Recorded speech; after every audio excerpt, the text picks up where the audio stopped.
आपण पाहणार आहोत नफा आणि तोटा। तर नफा आणि तोटा बघताना पहिल्यांदा आपल्याला काय पाहायचं असतं? खरेदी किंमत आणि विक्री किंमत। कारण वस्तू खरेदी आणि विक्री जिथं होते तिथंच होतो नफा आणि तोटा, बरोबर? मग आता खरेदी किंमत म्हणजे काय बरं? कोण सांगतं मला? खरेदी किंमत हा म्हणजे आपण जे खरेदी करतो ना त्याला खरेदी किंमत म्हणतात। आपण एखादा माल, एखादी वस्तू ज्या किमतीला खरेदी करतो त्या किमतीला म्हणतात खरेदी किंमत। खरेदी किंमत म्हणजेच आपण शॉर्टकट करू त्याला खकी। शॉर्टकट काय झालं त्याचा? खकी। आणि दुसरी असते ती बरोबर कोणती? विक्री। बरोबर, विक्री किंमत। आता विक्री किंमत म्हणजे काय? कोण सांगतं मला? हा सांग। हा विक्री। हा पण विक्री किंमत म्हणजे काय?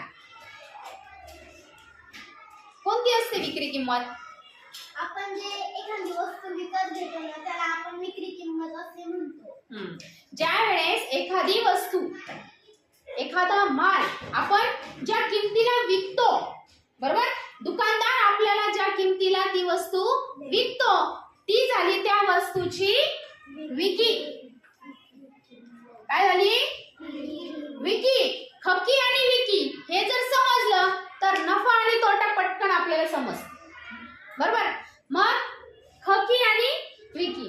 आता नफा म्हणजे काय? कधी म्हणतो आपण हे मला नफा झाला असं कधी म्हणतो आपण? हा जेव्हा आपण एखादी वस्तू खरेदी करतो ना तेव्हा म्हणजे आपल्याला समजा का पेन्सिल 5 रुपयाला घेतली, बरोबर, आणि ती विकली कितीला?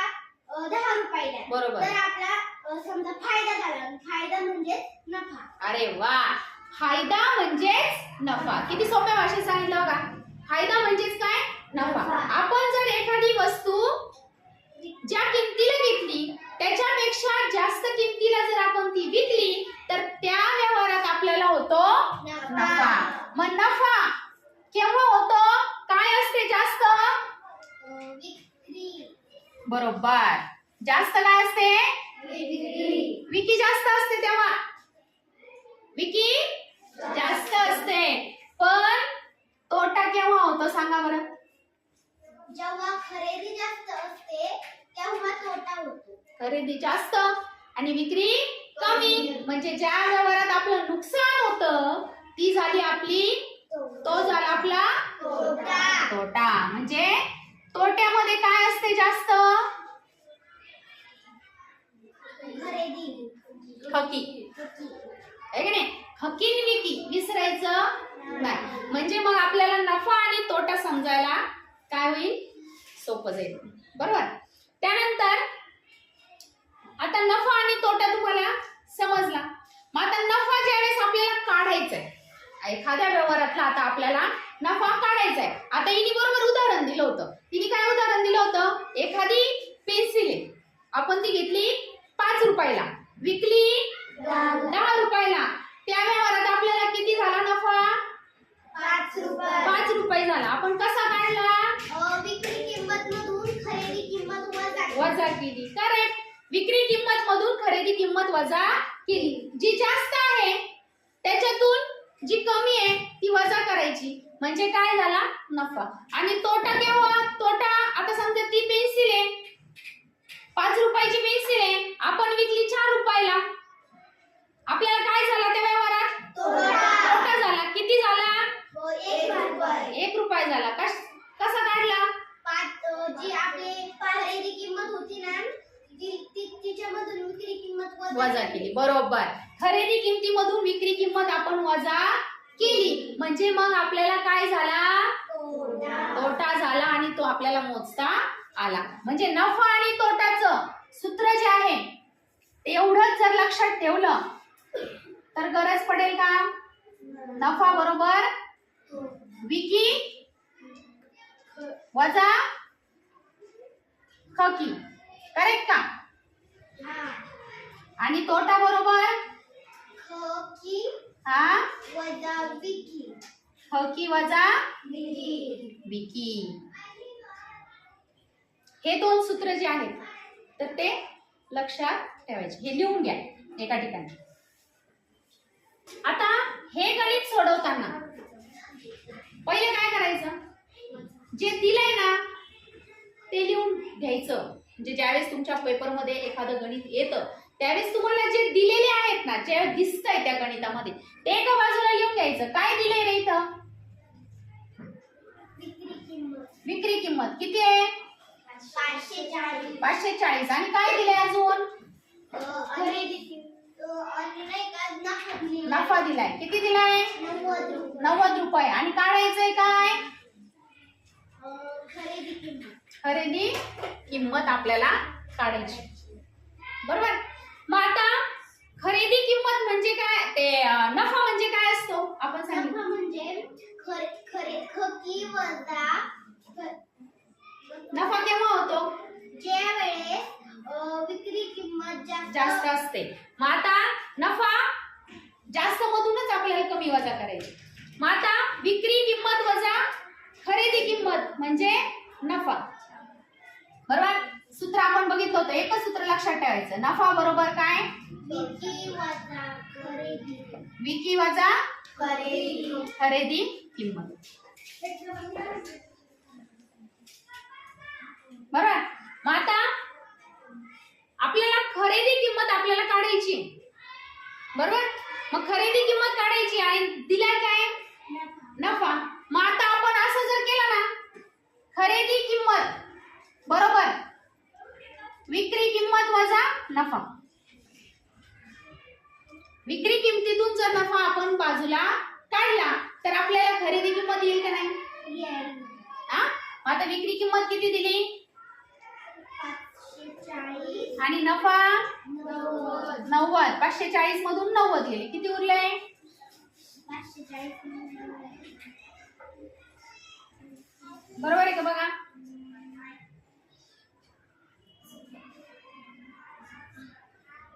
म्हणजे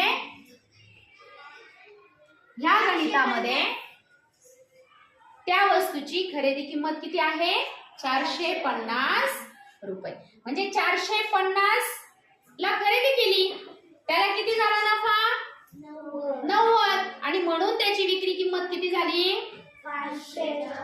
540. नेहमी तुम्हाला नफा किंवा तोटाच विचारतील असं आहे का? नाही. तुम्हाला कोणत्याही दोन गोष्टी दिलेल्या असतील, कोणत्याही दोन गोष्टी दिलेल्या असतील आणि त्याच्यावरून तुम्हाला तिसरी गोष्ट काढायची. बरोबर. मग हे लक्षात आलं. चला आता पुढचं एखादं अजून गणित पाहू. आता इकडे बघा, इथं काय काय दिलंय ना ते आधी आपण लिहून घ्यायचंय. काय दिलंय अगोदर सांगा. विकी दिली. बरोबर. किती विकी? 400. आणि काय दिलाय? नफा. काय किती दिलाय? 308 पट. 308 पट. कशाच्या? 400च्या. म्हणजे 308 गुणिले 400 करू शकतो की नाही? हो. बरोबर. नफा किती दिलाय? 308 गुणिले 400. विक्री किमतीच्या 308 पट. ज्यावेळेस पट असते त्यावेळेस काय करतो आपण? गुणिले. बरोबर. मग 8 एक 8, 8 पंचे 40 आणि हा 0. 50 त्रिक 150. काढला का नफा? विक्री किंमत पण आली आता आणि नफा पण आला. मागच्या गणितासारखं तुम्ही लगेच खरेदी किंमत काढू शकता. मग आता खरेदी किंमत म्हणजे काय? विक्री किंमत वजा नफा. बरोबर. विक्री किंमत वजा नफा. मग विक्री किंमत किती? 400. नफा किती? मग किती आली खरेदी किंमत? बरोबर का? 250 रुपये. काय आला? काय आली? खरेदी किंमत. समजलं का? फक्त आणि फक्त आपण जे दिलंय ते जर व्यवस्थित लिहून काढलं नाही एका बाजूला तर आपल्याला तिसरी गोष्ट काढणं सोपं जातं. लक्षात. अजून एक गणित पाहू. अंडी किती आहे? 400. बरोबर. दर काय आहे? 500 रुपये प्रति 100 आहे. बरोबर. जर दर 500 रुपये प्रति 100 असेल, अंडी जर 400 असतील, तर खरेदी किंमत किती?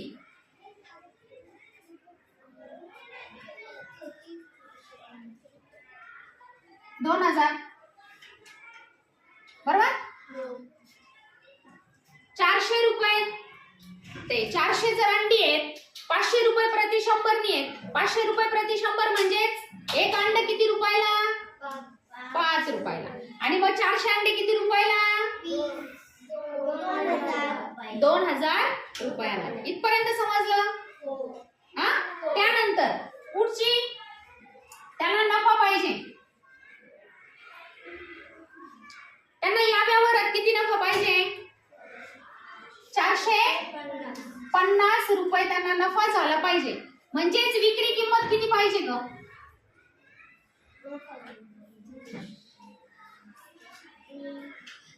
विक्री किंमत किती पाहिजे? खरेदी किंमत अधिक नफा. बरोबर. म्हणजे 2000 अधिक 450 म्हणजे विक्री किंमत किती झाली? 2450 रुपये. आलं की इथपर्यंत? इथपर्यंत पूर्ण क्लिअर कळलं का? नक्की. आता पुढचं त्यांनी विचारलंय काय की 50 अंडी फुटली, यातले 50 अंडे फुटले आणि मग फुटलेत म्हटल्यानंतर उरलेली अंडी किती? उरलेली अंडी 350. मग आता जर 350 अंडे 2450 रुपयांना जर विकायचे, तर एका अंड्याची किंमत काढू शकतो की नाही आपण? बरोबर. मग एका अंड्याची किंमत कशी निघाल?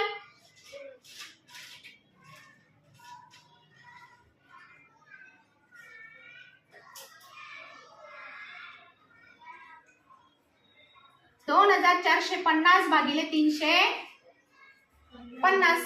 बरोबर. हा शून्य गेला, हा शून्य गेला. 5 7 35, 5 चोक 20, 5 9 45, 7 1 7, 7 7 49. किती रुपयाला आलं अंड? 7 रुपयाला. एका अंड्याची किंमत किती आली? 7 रुपये. पण यांनी काय विचारलंय? प्रति डझन. हा शब्द खूप महत्वाचा आहे. तुम्हाला पर्यायामध्ये 7 रुपये सुद्धा असणार आहे. तुम्हाला पर्यायात 7 रुपये सुद्धा असणार आहे. जे जर व्यवस्थित वाचणार नाहीत प्रति डझन शब्द, त्याचं उत्तर काढलेलं असून सुद्धा बरोबर येणार नाही. मग प्रति डझन म्हणजेच एका डझन मध्ये किती असते? 12. बरोबर. मग 12 गुणिले किती? हा 7. बरोबर. 12 गुणिले 7. 12 7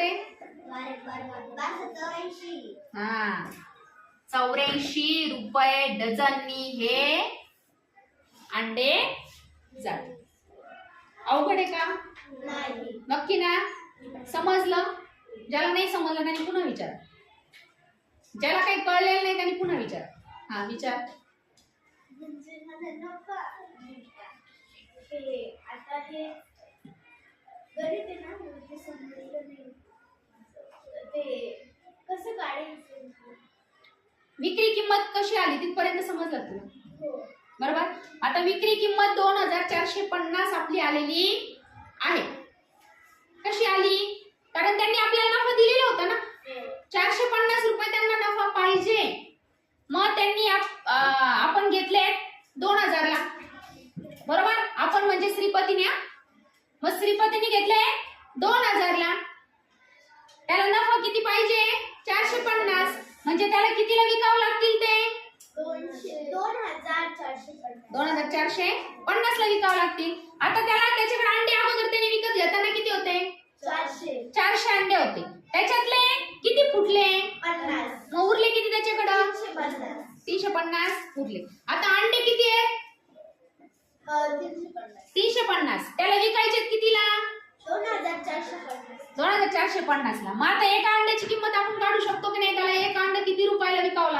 त्यावेळेस त्याला नफा होणार आहे. बरोबर. म्हणजे 2450 भागिले 350. युबी संक्षिप्त रूप कसं करायचं ते तुम्हाला शिकवलेलं आहे मी. बरोबर. एकाच पाड्याने त्याला भाग द्यायचा. ते झाल्यानंतर एका अंड्याची किंमत किती आली? 7 रुपये आली. मग आता त्यांनी एका अंड्याची किंमत विचारली का आपल्याला? नाही. त्यांनी काय विचारले? प्रति डझन. म्हणजे एका डझनची किंमत विचारली. मग 1 डझन म्हणजे किती? 12. मग 12 गुणिले 7. 12 साते 84. आलं लक्षात? नक्की. रामूने 35 रुपये लिटर दराने 45 लिटर दूध खरेदी केले व सर्व दूध 315 रुपये नफा घेऊन विकले तर दुधाचा विक्रीचा दर प्रति लिटर किती? प्रति लिटर. मग नफा किती पाहिजे त्यांना? 315. त्यांनी दूध किती घेतलेलं आहे रामूने? 45 लिटर. त्याचा दर काय आहे? 35 रुपये. दर म्हणजे एका लिटरची किंमत किती आहे? 35 रुपये. मग एका लिटर दुधाची किंमत जर 35 रुपये आहे तर एका लिटरचा नफा पण आपण काढू शकतो की नाही?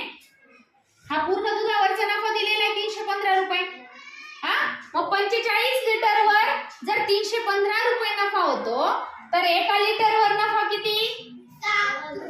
7 रुपये. 315 भागिले 45.